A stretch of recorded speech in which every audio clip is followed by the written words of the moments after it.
Olá pessoal, meu nome é Elmo Fernandes e hoje eu estou aqui para comentar as obras exigidas, indicadas pelo Coltec 2021, ok?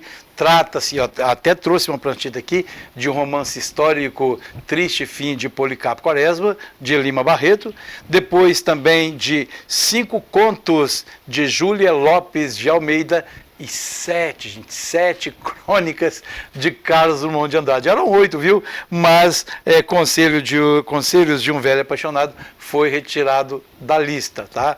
Então, nós temos aí, como eu disse, um romance, 5 contos e 7 crônicas. Eu quero começar a falar com você, fazer uma síntese. Aliás, eu quero deixar bem claro que esse comentário que eu estou fazendo é apenas um estudo, uma análise da obra, mas não substitui a leitura. Você tem que ler essas obras, ok? E depois, paralelamente a isso, aí sim, esse trabalho nosso serve para que você entre preparadíssima para as provas do Coltec 2021. Vou começar então com Triste Fim de Policarpo Quaresma, ok? Que trata da história de um nacionalista muito ingênuo, gente, e fanático também, que busca resolver os males da sociedade do seu tempo, né? Muito nacionalista. O Policarpo Quaresma, principal personagem da obra, é um major de hábitos bem regulares, viu? Muito tranquilos, que trabalha como subsecretário do Arsenal de Guerra e que durante o período de lazer, durante seus lazeres, né, longe da burocracia, ele estudava a pátria nas suas riquezas naturais, na sua história, na sua geografia, não é? Na sua política também e na sua literatura, por que não? Assim, depois de 30 anos, gente, 30 anos de meditação patriótica, ele era um nacionalista muito exacerbado, né? E já se julgava, então, em condições de propor e lutar por reformas radicais no país. É importante, hein? Qual o primeiro objetivo dele? Lutar por reformas radicais no país. Ele já era, como eu disse, um estudioso, né? Nas fontes das nossas autênticas tradições folclóricas, e ele tomava sempre como regra, assim, de conduta na vida dele, os costumes, sabe de quem? Dos índios tupinambás, né? E ele valorizava também as modinhas populares. Acho que os tupinambás estavam com tudo, né? Com isso ele meditava grandes obras que visavam, segundo ele, a emancipação de um povo. Qual o primeiro objetivo dele? Emancipar o seu povo. Era um patriota mesmo. Mas ele era cercado de militares, entre aspas, medíocres, né, e sem vocação. O general Bernardo, por exemplo, era preocupado com o casamento da filha Ismênia com o doutor Cavalcante, né? Também estava ao lado dele o incompetente contra-almirante Caldas e o major Bustamante. Esse Bustamante era um demandista que só se interessava pelos papéis da sua aposentadoria, não queria nada com a dureza, viu? Diante de tanta incompetência, o nacionalismo exacerbado do major Quaresma repercute desde logo como uma loucura, e uma loucura perigosa. Na verdade, ele escreveu um requerimento, inclusive, desastrado ao major, sugerindo ao Congresso Nacional, preste atenção, hein? Sugerindo ao Congresso Nacional a adoção do tupi como língua oficial do Brasil. Gente, isso provocou seríssimas consequências que todos mais ou menos esperavam. Zombaria nos jornais, nas ruas, nos meios burocráticos e até na repartição em que ele trabalhava, né? Não tardaria muito e esse maníaco, entre aspas, maníaco Quaresma, ele fosse então suspenso temporariamente de suas funções, inclusive por ter mandado também ao coronel diretor um texto de um ofício, aqueles ofícios de rotina, né? Traduzido em quê? Traduzido em língua indígena. Ele já queria começar logo a mudar tudo, né? Aí foi declarado louco. Agora começou a escrever indígena, tem que ser trancafiado mesmo, né? E ali ele vê fantasmas, ele projetava reformas a si mesmo, né? Ele via inimigos terríveis cercando, né? E ele então ficava naquela história de delirar. E tinham duas pessoas que aplaudiam só o Quaresma. O amigo fiel e violeiro Ricardo Coração dos Outros e a sua filhada Olga Coleoni. Eram os únicos, na verdade, que acreditavam na sua mensagem revolucionária. Acho que eles eram também meio loucos. 6 meses depois de sair do hospício, o seu desejo de preservar as tradições e os costumes nacionalistas já não era mais tão intenso. E aí ele pensou em quê? Novo plano. Qual é o plano? O da reforma na agricultura brasileira. Agora sim. Agora já não é mais aquele patriotismo exacerbado ali, né? De libertar o povo, mas agora é agricultura. Ele percebeu que as reformas radicais que emancipariam o povo brasileiro estaria longe de ser uma realidade, então ele agora quer cuidar da agricultura. Aliás, lá na sua fazenda, no seu sítio Sossego, olha o nome do sítio, hein? Sossego, ele criou até uma biblioteca agrícola e transformou aquele lugar ali num quartel general da sua reforma agrária. Continua sendo patriotismo de qualquer forma, não é? Ele preocupa-se agora com esse propósito e nada mais. Ele estava assim já com esse segundo projeto que ele queria continuar cuidando da terra brasileira, né? Então ele achava então a essa altura que era tolo ficar pensando em governadores, esses guaribas, quando a nossa vida pede tudo a terra, né? E essa terra quer carinho, essa terra quer amor, ok? Então ele começa a fazer assim. O Ricardo Coração dos Outros, em visita ao Sossego, conversa bastante com ele, transmite a Quaresma que ele também tem um forte gosto pela nacionalidade, né? E ele sentiu, andando assim pelo povoado, que realmente a terra poderia assim render, né, mais resultados a ele, com esse seu nacionalismo. Corria também um boato de que ele já era, o Quaresma era amigo de Floriano Peixoto, né? E ele achou então que ele poderia falar ao Peixoto, ao Floriano Peixoto, a penúria em que viviam os camponeses, né? Ali os peões. O próprio Quaresma redobra as suas forças naquele empenho à la Dom Quixote, né? Para então redimir o campo, né? Melhorar a terra, criar justiça entre os camponeses, né?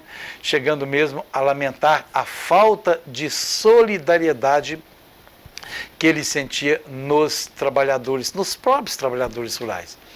Porém, esse segundo estágio, que agora já é a terra, né? E não mais a libertação do povo, mas a terra, também fracassa. Isso é importante você saber esse segundo estágio, né? Porque depois tem o terceiro, tá? Então, há uma série de problemas que ele encontra ali, e vem também a eclosão da reforma da Armada, né? E porque ele viu que estava cheio de problemas também de trabalhar com a terra, certo? Cheio de problemas que os próprios colonos ali não se interessavam, né? Não tinha solidariedade. Então ele propõe ao Marechal Floriano lutar contra os rebeldes amotinados na Baía de Guanabara, para assim defender a ordem republicana. Então, já não é libertar o povo, já não é a terra, mas a ordem republicana. O terceiro estágio, tem que prestar atenção, viu? Então você tem que distinguir esses 3 estágios para você conhecer a obra. Mas o homem continuava sendo um patriota, né? Bem, enquanto os amigos militares fazem daquele episódio, né, da revolta um expediente para conseguir os seus intentos, né, porque o Quaresma deu a ideia e eles aproveitaram a ideia e tal. Aí o general Albernaz contava ganhar uma comissão para acabar o enxoval de sua filha. Né? Então, vamos investir contra esses insurretos aí. Né? Bustamante chegava a pensar em chegar a coronel. Caldas também queria ter o comando, né? Para chegar à aposentadoria bem.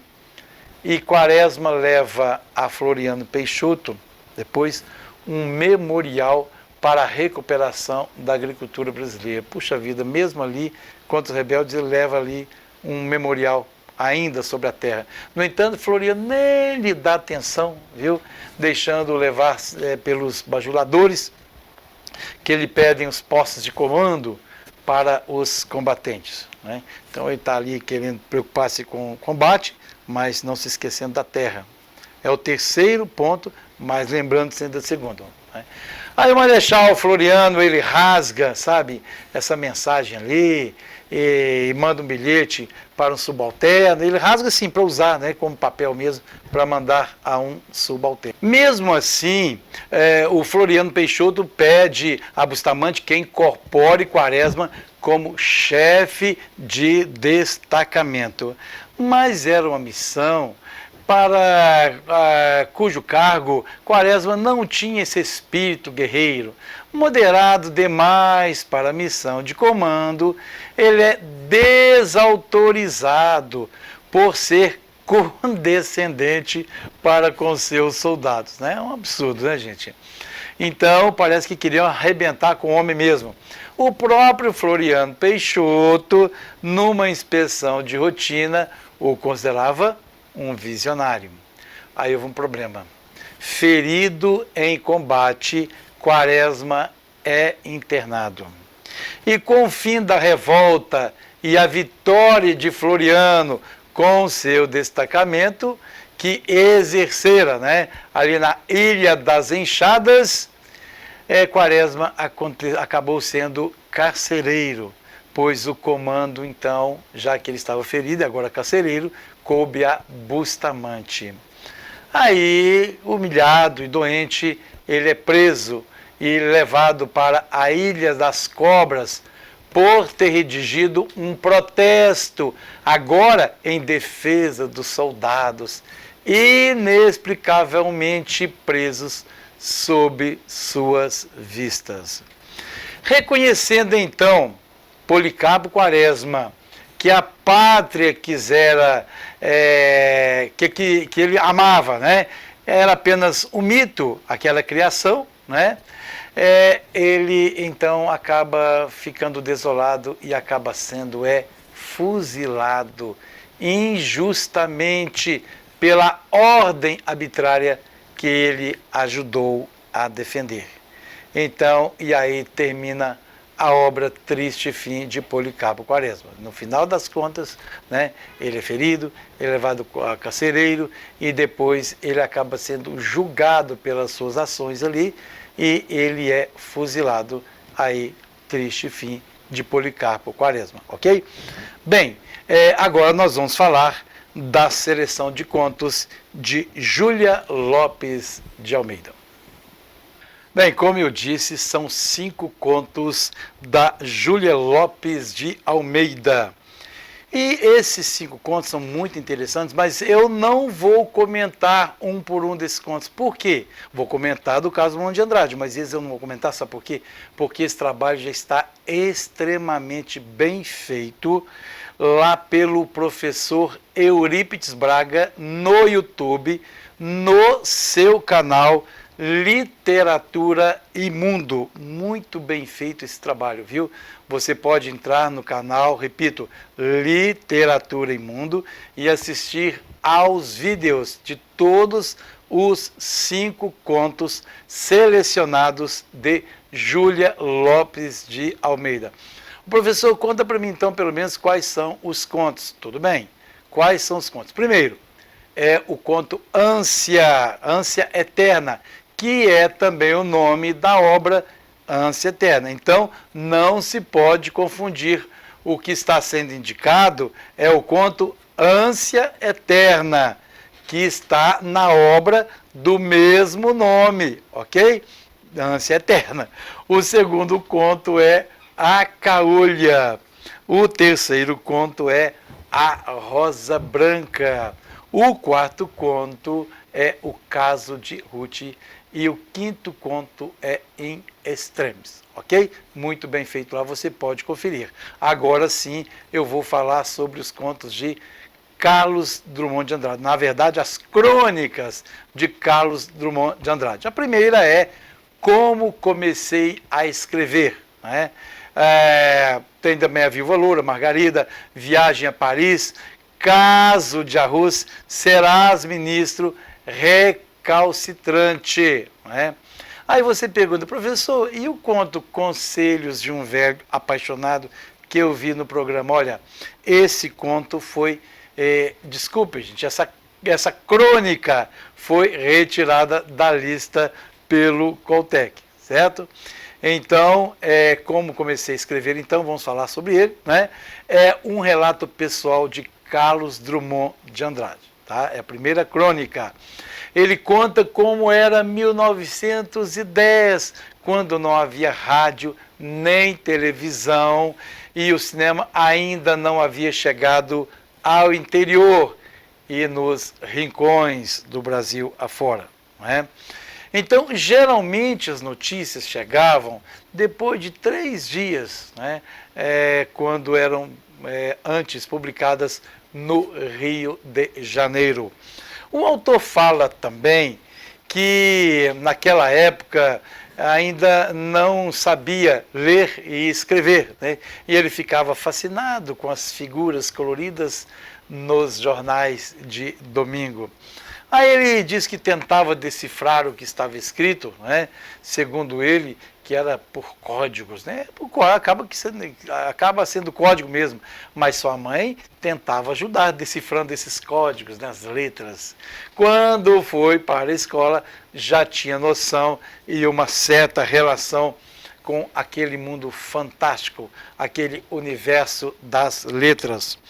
E ele gostava muito quando seus professores passavam exercícios de redação, é outro gosto que ele tinha, né?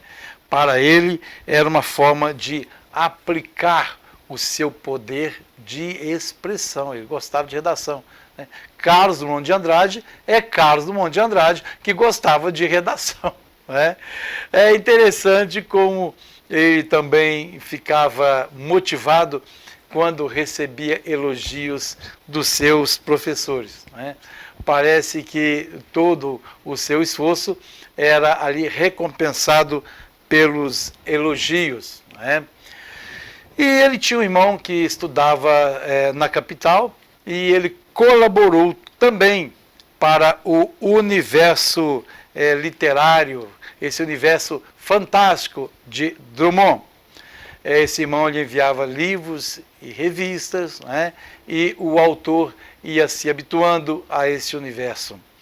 Quando Carlos Drummond de Andrade cresceu, teve a sorte de conhecer também vários amigos que gostavam de ler e escrever como ele, né? Aquelas trocas de experiências com esses amigos foi muito importante para ele, né? Eles se encontravam nos cafés, os colegas criticavam às vezes o que ele escrevia, né? E tudo isso lhe fazia muito bem. Hoje é no boteco, tomando cerveja, né? Naquela época era nos cafés. Aí ele chega a dizer no final que tem pena dos jovens de hoje, no final da sua crônica, que desfrutam, que não podem desfrutar desse tipo de amizade crítica, certo? Então aí termina a primeira crônica. Depois tem a segunda crônica, que é A Viúva Loura, que faz uma publicação, né, nos classificados de um jornal. Esse é o segundo. À medida que o amigo dele vai lendo essa publicação nos pequenos anúncios, o outro vai interrompendo a leitura e conjecturando sobre as qualidades e defeitos da tal mulher que faz o anúncio. Então o colega começa a ler lá viúva, 21 anos. Aí ele fala assim, tadinha, a vida é isso mesmo, né? Loura, melhorou, né? Fazendeira, rica. Aí ele diz, opa, isso muda completamente a figura, né? E o colega vai lendo para ele, pertencente à tradicional família mineira, né? Aí ele fala, corta essa, né? Corta essa. E aí o colega, recém-chegada do interior. Então ele fala assim, então não custa sondar a barra. E vai conjecturando tudo ali, né? E por aí ele vai delineando a crônica da viúva loura que resolve publicar, então, na seção de pequenos anúncios, a sua procura por uma companhia masculina. Olha, o problema, a questão é que o amigo que lê a crônica, ao perceber o tremendo interesse do colega pela loura, né, que pode falar também loira, viu gente, mas no texto loura, vai tentando alertá-lo sobre essas possíveis mentiras, enganos, né, que a mulher estava ali, que a mulher parecia acrescentar à sua publicação, mas sem sucesso, viu? Aí ele fala que a mulher talvez esteja mentindo, esse amigo, né, alertando que a mulher talvez esteja mentindo, que ela diz ser mineira, inclusive, e que não se é mineira, que na verdade não se é mineira sendo loura. Né? Quase impossível uma mineira ser loura. Entre outras depreciações sobre a tal viúva. Aí outro chega a pensar que esse amigo estaria desanimando porque estaria interessado nessa viúva, né, que fez aquela publicação nos pequenos anúncios. Né? Daí ele estava depreciando a loura por causa disso. Aí o colega continuou lendo o anúncio, sempre interrompido pelo amigo, que vai cada vez mais se entusiasmando, até que o que está lendo, então, desiste e fala só assim, chega, amizade, você ganhou a viuvinha, a fazenda e tudo, podes crer. Né? É uma crônica simples, mas resumidamente é isso aí. Depois vem a terceira crônica, que é Margarida. Né? Em Margarida nós encontramos uma personagem que encontra o avô e fala orgulhosa sobre a mensagem que recebera de Marquinhos. Olha o nome, gente, Marquinhos. Não tem nada a ver, né? Mas Marquinhos, já no diminutivo aí, né? Que mais parece um caso do que um namorado dela, na verdade. Aí esse Marquinhos escreve para ela assim, eu queria desfolhar teu coração como se ele fosse a mais Margarida de todas as Margaridas. Nossa, a gente fica até arrepiando aqui, que coisa linda, né?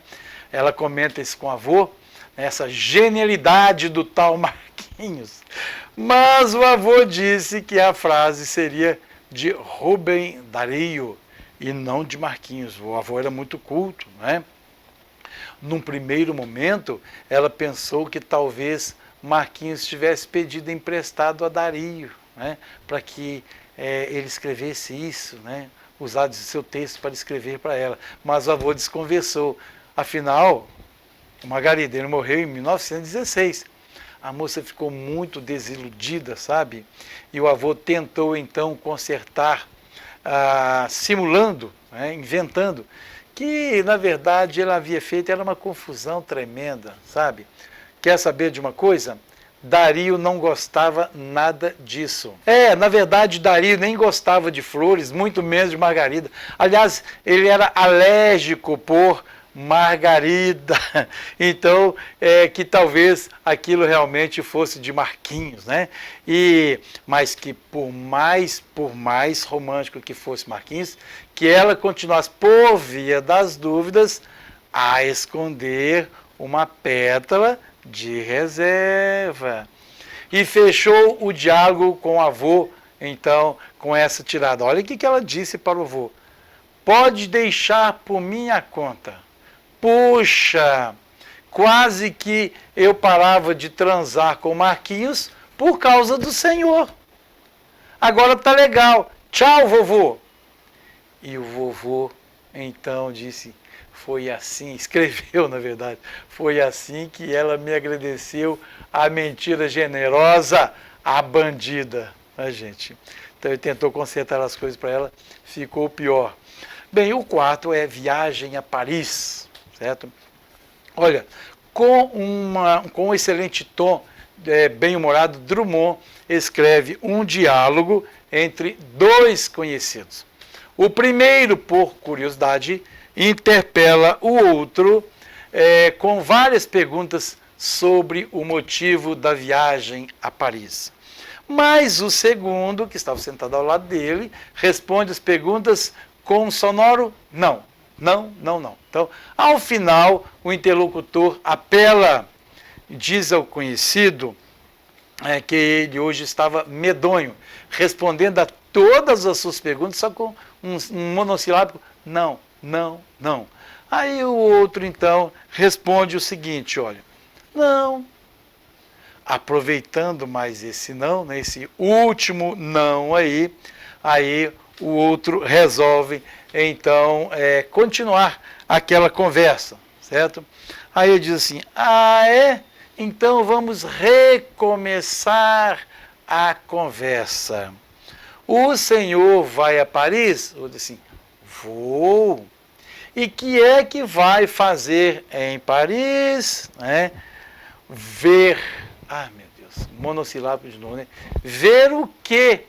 O Último Tango em Paris, né? Que era um filme super conhecido na época, né? Estava alavancando mesmo pessoas para assistirem. E por que é que não me disse logo, homem de Deus? Aí outro disse assim, você não me perguntou porque eu havia de responder. E termina assim a crônica. Não, não, não, não, não, e depois ver. E assim termina a crônica. Né? Então é mais ou menos esse diálogo entre os dois. Agora eu vou falar do caso de arroz. Bem, essa quinta crônica sobre o caso de arroz de Drummond conta a história de uma dona de casa chamada Dona Araci, que foi comprar arroz. Caso de arroz, foi comprar arroz em um supermercado e encheu seu carro. Mas naquele dia estava permitido passar pela barreira apenas 5 quilos de arroz. Né? E havia soldados ali fiscalizando tudo. Ao ver passar um enterro, Dona Araci não pensou duas vezes. Começou a seguir o cortejo fúnebre de automóveis para não ser barrada pelos guardas. Né? Tráfico de arroz, né? O problema é que quando chega ao cemitério, não é cemitério não, via cemitério, percebe que todos do cortejo, né, todas as pessoas que estavam ali, estavam perguntando ali uns para os outros, quantos quilos você trouxe? E você? Na verdade, ninguém ali estava participando em nada de um cortejo fúnebre, gente. Não iriam participar de nenhum sepultamento, ninguém que estava naquele cortejo. Né? Eles estavam, na verdade, embromando, enganando a fiscalização para passar com a quantidade maior de arroz acima daquilo que estava autorizado. Então inventou-se ali um cortejo fúnebre, né, um enterro, na verdade era todo mundo que estava ali despistando, né, levando mais arroz. Aí Drummond faz uma alusão ao arroz com as drogas e o seu comércio ilegal e termina assim essa crônica, né, a crônica do engano. Bom, agora eu vou falar sobre Serás Ministro. Serás Ministro também é uma crônica bastante bacana e fala de um homem que resolve dar nome ao filho, sabe de quê? Ministro. Qual é o nome do seu filho? Ministro. Contrariando o que havia combinado com sua esposa. Sabe o que ele havia combinado com a esposa? Batizar o filho com o nome de Antônio de Fátima. O pai achava que, batizando o nome de ministro, esse seria um futuro cidadão útil à pátria. E uma relação aí com o triste fim de Policarpo Quaresma, né? Então, ministro Alves da Silva, o nome acabou assim sendo registrado. Tá? Mas como o pai, ele acabou sendo servindo de uma repartição e depois ele acabou sendo promovido a contínuo. O máximo que subiu foi trabalhar no gabinete do ministro. Bem, depois de uma série de confusões, você tem que ler aí, esse nome aí trouxe muito trabalho para ele, sabe? Seu ministro, quero falar com o ministro, quer falar com o ministro, com o seu ministro, né? E com essa bagunça toda ele acabou, sabe, sendo transferido para uma repartição de um vago departamento. Aí ele chegou e foi queixar com os pais das consequências desagradáveis com aquele nome que na repartição estava confundindo todo mundo. Ele foi transferido, né? E ele ouve do pai o seguinte: olha, é assim mesmo. Hoje no bueiro, amanhã no pão de açúcar. É assim que o pai consola o filho, dizendo que enquanto muitos têm que dedicar ao extremo para ser ministro, o filho já nasceu ministro. Nasceu ministro porque o pai colocou esse nome de ministro no filho, né? E mais, viu? Sem depender, viu, meu filho, de que nenhum governo, né, tenha que fazer alguma coisa. E assim você está garantido, né, como ministro. E a crônica termina com os dois, então, se abraçando e chorando. Bem, a crônica recalcitrante fala de um trocador de ônibus que vê um passageiro assentado com o calção molhado, pingando. E ele, então, supondo que aquilo fosse água do mar, pede para que esse passageiro desça do ônibus, para que ele se levante. Aí o passageiro, então, ele fala: poxa, isso aqui é água de suor, não é? Isso aqui é água de suor, como é que eu vou me levantar? Não é? Aí o trocador faz o seguinte, então, ó, o trocador fala: o senhor é muito recalcitrante, né? Por quê? Porque ele não queria se levantar. Por isso o nome recalcitrante. O senhor está recalcitrando, o senhor está teimando. Apesar disso estar previsto na portaria. O que estava previsto? Que é proibido permanecer molhado de água do mar dentro do ônibus. De água do mar. O passageiro, achando que aquilo fora um insulto, recalcitrante, né, diz para o trocador retirar o que ele havia dito, que ele sofreria se não retirasse uma bolacha. Afinal, ele havia entendido que aquilo teria algo a ver com réu. Réu alguma coisa, né? Réu não sei o que, réu calcitrante, né? Sei lá o que é isso.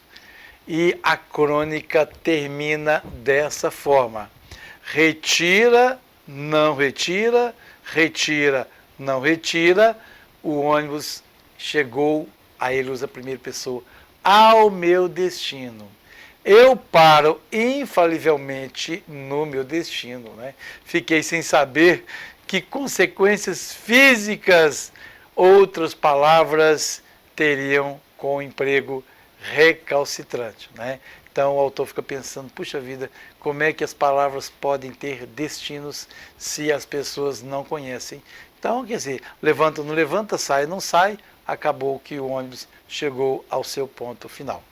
Bem, aí estão então os comentários sobre o Triste Fim de Policarpo Quaresma, sobre os 5 contos de Júlia Lopes de Almeida e também das 7 crônicas de Carlos Drummond de Andrade. O que está acontecendo? Eu tenho um e-book de exercícios, tá bom? Vou deixar à disposição. Esse e-book, na verdade, ele é vendido. Por quê? Porque a gente tem todo o trabalho de fazer um levantamento de tudo isso aqui, de montar as questões, né? Eu já falei com vocês aqui do resumo disso aí, o nosso trabalho é esse, né? Lecionar. Então eu fiz esse trabalho aqui, custa apenas R$10 as questões, só as questões, tá bom? Tá bem? É um complexo de questões sobre o livro, sobre os 5 contos, como eu disse, sobre as 7 crônicas, tá bom? Custa R$10 e como é que você vai adquirir? Está no link aí da descrição, ok? Custa apenas R$10. Se você gostou dessas dicas que eu dei para você, independente de adquirir ou não, né, esse livro de questões, se você gostou, dê um like aí, inscreva-se no nosso canal e ative os sininhos das notificações. Espero que tenha colaborado. Até o próximo encontro.